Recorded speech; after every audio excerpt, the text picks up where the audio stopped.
and when it comes to tax filing status back on jointly and filing separately, I've had clients who actually choose to file separately because of licensing.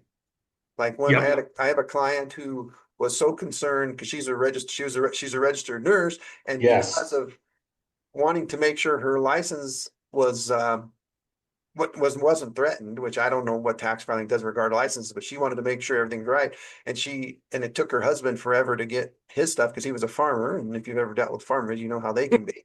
And when it Sure. comes to records and Sure. so on. Anyway, so I did them for years. I worked with her for years, and I was like, okay, that makes sense then. I mean, it makes sense. You don't kind of trust what's going on with your spouse's business. And so that's why oftentimes married filing separately is due. And I've had other clients that just choose to do it because they're their husband, it's always a husband that they like. That's always the wife that comes in. At least in my case, it's always been.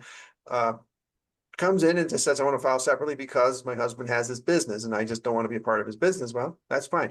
So that's something areas to think about. If you do have a spouse that is employed and is concerned about perhaps tax, maybe from the beginning you do it, but yet if you've been filing jointly, uh, Yep. there could be areas that come in later on, perhaps when a divorce, because you filed jointly, where issues uh, such as you being liable for a tax you didn't create, Right. then we may need to take further steps.